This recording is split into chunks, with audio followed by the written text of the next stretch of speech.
I speak to you this morning in an hour of anguish for our nation. Just before 9 p.m. last night, an American Airlines regional jet carrying 60 passengers and 4 crew collided with an Army Black Hawk helicopter carrying 3 military service members over the Potomac River in Washington, D.C., while on final approach to Reagan National Airport. Both aircraft crashed instantly and were immediately submerged into the icy waters of the Potomac. Real tragedy. The massive search and rescue mission was underway throughout the night, leveraging every asset at our disposal, and I have to say the local, state, federal, military, including the United States Coast Guard in particular, they've done a phenomenal job. So quick, so fast, it was mobilized immediately. The work has now shifted to a recovery mission. Sadly, there are no survivors. This was a dark and excruciating night in our nation's capital and in our nation's history, and a tragedy of terrible proportions. As one nation, we grieve for every precious soul that has been taken from us so suddenly, and we are a country of really, we are in mourning. This is really shaken a lot of people, including people, very sadly, from other nations who were on the flight. For the family members back in Wichita, Kansas, here in Washington, D.C., and throughout the United States and in Russia, we have a Russia contingent, some very talented people, unfortunately, were on that plane. Very, very, very sorry about that. Whose loved ones were aboard the passenger jet. We can only begin to imagine the agony that you're all feeling. Nothing worse. On behalf of the First Lady, myself, and 340 million Americans, our hearts are shattered alongside yours, and our prayers are with you now and in the days to come. We'll be working very, very diligently in the days to come. We're here for you to wipe away the tears and to offer you our devotion, our love, and our support. There's great support. In moments like this, the differences between Americans fade to nothing compared to the bonds of affection and loyalty that unite us all, both as Americans and even as nations. We are one family, and today we are all heartbroken. We're all searching for answers. That icy, icy Potomac, it was a cold, cold night, cold water. We're all overcome with the grief for many who have so tragically perished, will no longer be with us. Together we take solace in the knowledge that their journey ended not in the cold waters of the Potomac, but in the warm embrace of a loving God. We do not know what led to this crash, but we have some very strong opinions and ideas, and I think we'll probably state those opinions now. Because over the years I've watched as things like this happen, and they say, well, we're always investigating, and then the investigation 3 years later, they announce it. We think we have some pretty good ideas, but we'll find out how this disaster occurred, and we'll ensure that nothing like this ever happens again. The FAA and the NTSB and the U.S. military will be carrying out a systematic and comprehensive investigation. Our new Secretary of Transportation, Sean Duffy, his second day on the job when that happened. It's a rough one. We'll be working tirelessly. He's a great gentleman. The whole group these are great people, and they are working tirelessly to figure out exactly what happened. We will state certain opinions, however. I'm also immediately appointing an acting commissioner to the FAA, Christopher Rocheleau, a 22-year veteran of the agency, highly respected. Christopher, thank you very much. Appreciate it.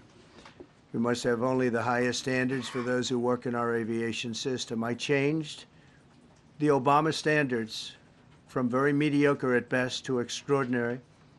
You remember that.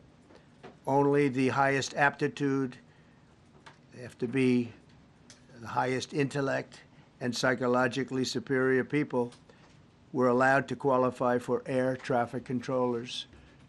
That was not so prior to getting there. When I arrived in 2016, I made that change very early on because I always felt this was a job that, and other jobs too, but this was a job that had to be superior intelligence and We didn't really have that, and we had it. And then when I left office and Biden took over, he changed them back to lower than ever before. I put safety first. Obama, Biden, and the Democrats put policy first. And they put politics at a level that nobody's ever seen, because this was the lowest level. Their policy was horrible, and their politics was even worse. So as you know, last week, long before the crash, I signed an executive order restoring our highest standards for air traffic controllers and other important jobs throughout the country. So it was very interesting. About a week ago, almost upon entering office, I signed something last week that was an executive order, very powerful, on restoring the highest standards of air traffic controllers and others, by the way. And my administration will set the highest possible bar for aviation safety. We have to have our smartest people. It doesn't matter what they look like, how they speak, who they are. It matters intellect, talent, the word talent. They have to be talented, naturally talented geniuses. You can't have regular people doing that job. They won't be able to do it. But we'll restore faith in American air travel. I'll have more to say about that. I do want to point out that various articles that appeared prior to my entering office, and here's one. The FAA's diversity push includes focus on hiring people with severe intellectual and psychiatric disabilities. That is amazing. And then it says FAA says people with severe disabilities are most underrepresented segment of the workforce, and they want them in, and they want them, they can be air traffic controllers. I don't think so. This was in January 14th, so that was a week before I entered office. They put a big push to put diversity into the FAA's program. Then another article, the Federal Aviation Administration, this was before I got to office, recently, second term.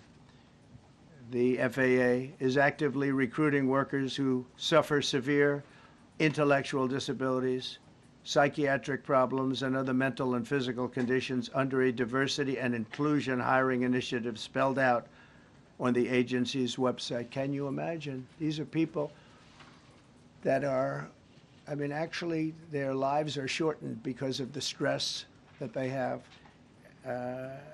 Brilliant people have to be in those positions, and their lives are actually shortened, very substantially shortened, because of the stress, where you have many, many planes coming into one target, and you need a very special talent and a very special genius to be able to do it. Targeted disabilities are those disabilities that the federal government, as a matter of policy, has identified for special emphasis in recruitment and hiring, the FAA's website states. They include hearing, vision, missing extremities, partial paralysis, complete paralysis, epilepsy, severe intellectual disability, psychiatric disability, and dwarfism all qualify for the position of a controller of airplanes pouring into our country, pouring into a little spot, a little dot on the map, a little runway. The initiative is part of the FAA's diversity and inclusion hiring plan. Think of that. The initiative is part of the FAA's diversity and inclusion hiring plan, which says diversity is integral to achieving FAA's mission of ensuring safe and efficient travel. I don't think so. I don't think so. I think it's just the opposite. The FAA website shows that the agency's guidance on diversity hiring were last updated on March 23rd of 22. They wanted to make it even more so.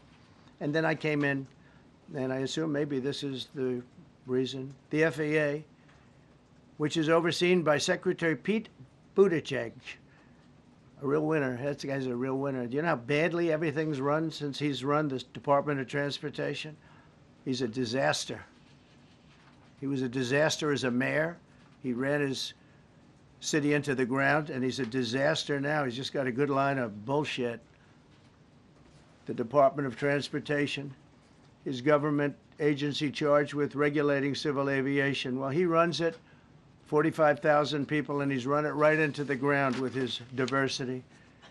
So I had to say that it's terrible. Then it's a group within the FAA, another story, determined that the workforce was too white, that they had concerted efforts to get the administration to change that and to change it immediately. This was in the Obama administration just prior to my getting there.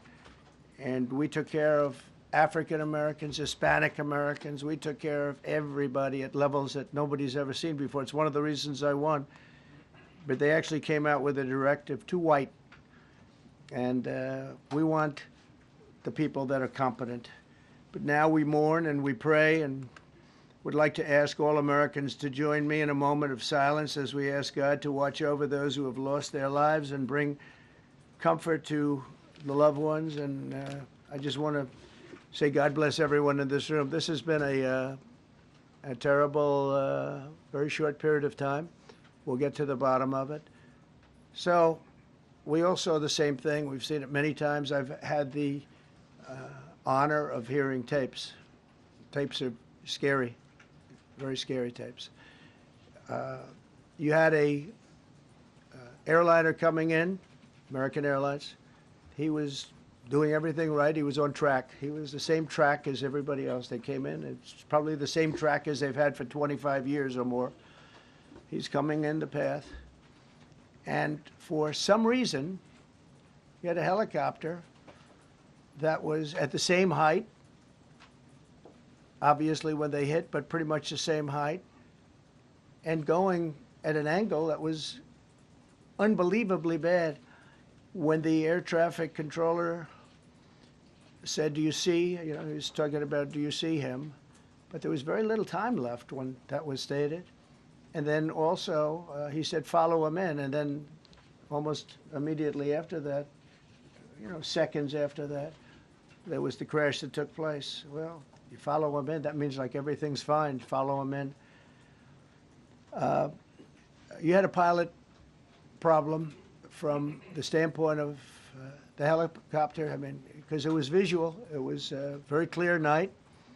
It was cold but clear, and clear as you could be. The American Airlines plane had lights blazing. They had all of their landing lights on. I could see it from the Kennedy Center tape. We had a tape up on the Kennedy Center. That seems to be the primary. Thus far, I'm sure we'll see other tapes because it's such an area where there are a lot of cameras looking up into the air, into space. So we'll probably see many other shots of it before too much time goes by. But we had a situation where you had a helicopter that had the ability to stop. I have helicopters. You can stop a helicopter very quickly. It had the ability to go up or down. It had the ability to turn. And the turn it made was not the correct turn, obviously. It did somewhat the opposite of what it was told. We don't know that that would have been the difference because the timing was so tight. It was so little. There was so little time to think. But what you did have is you had vision. The helicopter had vision of the plane because you had vision of it all the way, perfect vision of it all the way from at Kennedy Center where the tape was taken. And for some reason, there weren't adjustments made. Again, you could have slowed down the helicopter substantially. You could have stopped the helicopter. You could have gone up. You could have gone down. You could have gone straight up, straight down. You could have turned. You could have done a million different maneuvers. For some reason, it just kept going and then made a slight turn at the very end, and by that time it was too late. They shouldn't have been at the same height, because if it was at the same height, you could have gone under it or over it, and nobody realized, or they didn't say that it's at the same height. At the same height, it still wouldn't have been great, but you would have missed it by quite a bit. Could have been 1,000 feet higher. It could have been 200 feet lower. But it was exactly at the same height, and somebody should have been able to point that out. So all of this is going to be studied, but it just seems to me, from a couple of words that I like to use, the words common sense, some really bad things happened. and some things happened that shouldn't have happened. So you had a helicopter going in an identical direction. You had a helicopter that was at the exact same height as somebody going in essentially the opposite direction. You had a plane that was following a track, which is a track that every other plane followed. And I don't imagine, I know I've heard today that they might have been following the preceding plane, which was pretty close, but not that close, the preceding plane. But you wouldn't have even been able to see that because of the direction that the helicopter was coming in at. So you had a confluence of bad decisions that were made, and you have people that lost their lives, violently lost their lives. We're going to take a few questions. I'd like to ask our new Secretary of Transportation to say a few words. Sean Duffy, great gentleman, just started. It's not your fault, and I know you agree with me very strongly on intellect and even psychological well-being of the air traffic control. It's such an important position, and I think I can't emphasize stronger. I changed it when I first ran in 2016. I changed it. We had the highest standard that you could have, and then they changed it back. That was Biden, to a standard I read it to you. That was from one of your papers. One of the people in this room actually wrote that. And then I changed it back a few days ago. And unfortunately, that was, we'll see. We don't know that necessarily it's even the controller's fault. But one thing we do know, there was a lot of vision, and people should have been able to see that, at what point do you stop? At what point do you say, wow, that plane's getting a little bit close? So this is a tragedy that should not have happened. Please. Thank you for watching. Make sure you subscribe to our YouTube channel and be sure to watch more videos from Fox, Illinois.